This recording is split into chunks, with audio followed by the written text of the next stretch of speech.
maa ngi nekk commune de Golf Sud département de Guédiawaye bokk ci délégué yu Guédiawaye tey dañu waroon a def suñu assemblée générale fii ci Grand Théâtre ñu jël ki nga xamante ni moom mooy Babacar Mbaye def ko moom mooy le coordonnateur sortant d'ailleurs il n'est pas adjoint au maire mu jiite coordination nationale provisoire ñu wër Sénégal yëpp ñu ni tey jii dañuy daje fii tous les adjoints au maire ndax président de la République dinañu recevoir les ministres dinañu recevoir et tout le monde il se trouve que tey bi ñu ñëwee fii gisuñu kenn ku ñu waxal même pas un maire même pas le maire de la ville de Dakar même pas le maire de la ville de Guédiawaye y a personne n'est venu y a que les adjoints au maire te ñun ñu ngi soxla président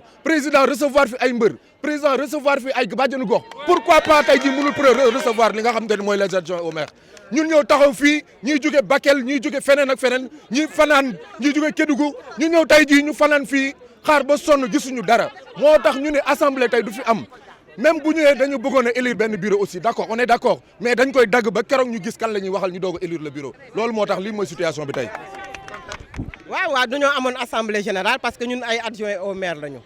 ñun amoon nag ay doléances yu bëri yoo xam ne dañu ko bëggoon na teg ci loxo président de la république maanaam moom mooy loo xam ne nekk na condition de travail yoo xam ne moom la adjoint au maire yi am xam ngeen ne adjoint au maire yi ñoom ñooy nekk di dimbale di représenter maire yi leen di représenter fu ne di leen di jàppale te nag am na ay conditions yoo xam ni dafa manqué comme ay passeport de service par exemple wala daal ñu gën a yokk revaloriser lu ñuy gagné léegi nag ñu waxoon tey bu ñu ñëwee tey dañ ciy waxtaan ak kilifa gi amaale suñu assemblée générale élire suñu coordonnateur national bu ñu ñëwee nag suñu grande surprise moom mooy lenn d'abord suñu maire yi ñëwuñu ba pare suñu maire yi ville yi aussi ñëwuñu mais tamit suñu kilifa bi nga xam ne moom moo taxoon ñu def assemblée bu mag bi muy le président de la république aussi gisuñu ko même les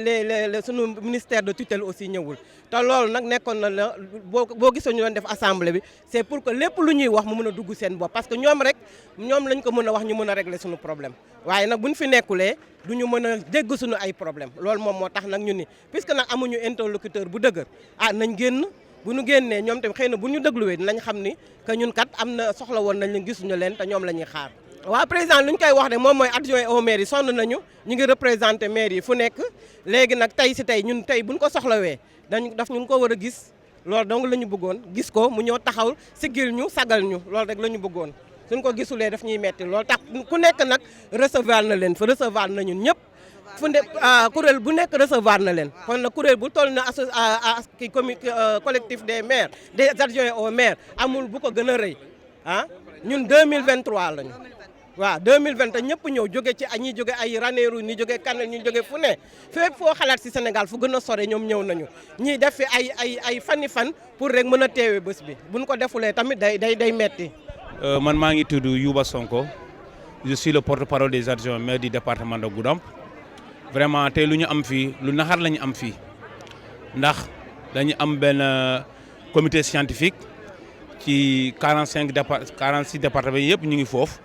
ñu ne ñu président de la République moo war a présider suñu assemblée générale te ñoom dem nañu ba ci ministère bi ñu gis leen photo ak ministre bi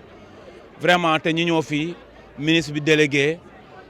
président de l'Assemblée nationale délégué le maire de Dakar délégué moo tax ñu budee salle bi loolu duñu ko nangu. parce que président de la République daf ñu war a recevoir nañ xam ne dans les mairies là adjoint maire yi ñooy def liggéey yëpp adjoint maire amuñu benn statut am na yeneen adjoint maire yoo xam ne yeneen communes yoo xam ne les communes rurales adjoint maire sax du ñu mën a am 50 000 francs par mois parce que c'est des communes rurales dañu leen créé kuréel kon problème boobu mu ngi foofu ñeneen ñi depuis 2014 suñu bureau bi ñoom laay dalal ñu ngi dundi suñu kaw ñu ngi cotiser département bu nekk muy cotiser di leen joxe xaalis di dem ci hôtel du lekk suñu xaalis nañ xam ne lu ñuy lekk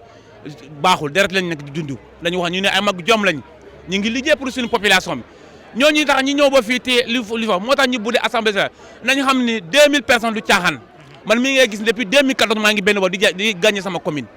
kon nag bu ñu considéré wul politique base la boo foo mu tal di nga en place nañu président daal nañu considéré ñun ñu ngi yàlla liggéey ak man ndaw laa mun naa def feneen mais boo gisee ñeneen ñi di kii mais ñooñu tax benn bokk yaakaar surtout monsieur le ministre moom daal moo tax suñu yaakaar mu tax loolu moom muy délégué yow nga nekk ministre de la république nga sant sa kaddu nga ne di nga ñëwagul vraiment son ministre la dañ ko war a dindi ci gouvernement bi ndax nekkul di liggéey président Macky Sall nañu waxante dëgg bu ñu raay waay bi président bi bu ñu dalal man je suis membre de Benno Bokk Yaakaar dinaa dem foo xam ne politique base la nañu xam ne adjoint maire mer nañu tey ñu ne ay nit lañu am na yeneen adjoint maire yi yoo xamante ni sax boo nekkee ci maire bi par exemple suñu nee adjoint boo jubal ak sa maire doo am benn développement mais même boobu lañ ñu leen jëg nañu ne par exemple adjoint au maire chargé des affaires de développement adjoint au maire chargé des affaires de par exemple l'état civil mais am na ñoo xam ne ñu ngi si problème man lu may wax ni ñëpp waa Goudomp ñu may dégg ñoo xam ne ñu man ak sama maire bi amuñu benn problème pour ñeneen damay wax pour ñeneen ñi vraiment ñun tey kontaan nañu ci ministre bi kontaan nañu ci moom dëgg vraiment ñu ngi leen de Guédé village dans la commune dans le département de Podor tey dañu woote woon assemblée générale adjoint maire du Sénégal nous sommes au nombre de 2023 à notre grande surprise gisuñu parce qu'on attendait même de voir le président de la République on l'a pas vu à notre grande surprise on n'a même pas vu notre ministre tutelle suñu ministre tutelle moom la ñuy wax parce que même si le président n'a pas de temps il a reçu ici les adjoints ay bàjjanu gox recevoir na fi ñëpp donc ministre tutelle bi Mamadou Tall le ministre des collectivités territoriales on va le citer nommément considéré wul adjoint maire du Sénégal en tant que représentation nationale loolu moo tax on a décidé de quitter la salle ñun ñëpp ñu jóg génn salle bi parce que il ne considère pas daf ñoo metti mooy li ma la wax c'est un manque de considération lañ ko jàppee ndaxte recevoir na fi maire yi recevoir na fi bàjjanu gox yi képp kuréel bu fi organisé wu rek da leen di recevoir moom président de la République maintenant aujourd'hui le fait qu'il ne reçoit pas maanaam le fait que ñëwul tey fekkee suñu bés bi nga xamante ni bés bu tedd la si ñun parce que on est élu mais nag loolu yëpp nag ñun dañ koy teg ci ndodd ministre tutelle bi parce que moom moo waroon liggéey boo xamante ni communication bi jàll ba président mën a ñëw si le président est empêché au moins moom mu ñëw mais gisuñu ko sax même ministre bi ci boppam ñëwul kenn ñëwul personne ay benn autorité ñëwul fi ay délégation la moo tax ñun ñu décidé quitter ñun ñëpp génn salle bi parce que manque de considération ñun duñu toog ci ay yoo xamante ni yenuwul maanaam. En fait, aujourd'hui, on devait avoir une assemblée générale des adjoints au maire au niveau du Sénégal. Il se trouve qu'il y a une coordination provisoire. Il y a un coordonnateur provisoire qui a été le coordonnateur sortant. D'ailleurs, il n'est pas adjoint au maire, il s'appelle Babacar Mbaye. C'est lui qu'on a laissé le choix au moins, ou bien l'honneur même, de faire le tour du Sénégal et de rassembler tous les adjoints au maire. Il se trouve que cette fois-ci, Babacar Mbaye et son équipe, je veux dire la coordination nationale, il nous avait promis qu'aujourd'hui, le 6 août, il y aura la présence du président de la République, de toutes les autorités, à l'occurrence le président de l'Assemblée, le Premier ministre, les maires. À notre plus grande surprise aujourd'hui, on n'a trouvé personne dans la salle, à part les adjoints au maire. Et eux, je veux dire la coordination nationale provisoire, ils sont là en train de faire un fiasco. Ça veut dire quoi? Ils sont en train de prendre la parole pour se faire peut-être une bonne image. Et nous, on n'est pas là pour ça. On est là pour un cahier de charges. On devait parler au président de la République parce qu'on a des points de revendication pour revaloriser le statut d'un adjoint au maire. Malheureusement, à notre plus grande surprise, on ne peut pas trouver une autorité, même pas notre ministre de tutelle, même pas un maire, même pas le maire de la ville de Dakar. Il n'y a personne.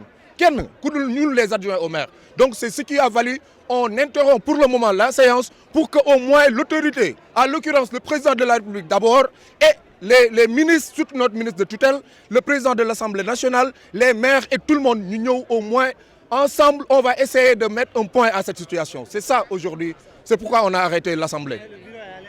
Il n'y a pas de bureau pour le moment, il n'y a pas de bureau, il n'y avait qu'un bureau provisoire pour organiser au moins l'organisation de cette journée. Il se trouve que malheureusement, c'est aujourd'hui qu'on devait élire le bureau, le coordinateur national et les postes qui s'en suivent. Malheureusement, on a interrompu la séance parce qu'on n'a pas d'autorité avec qui parler.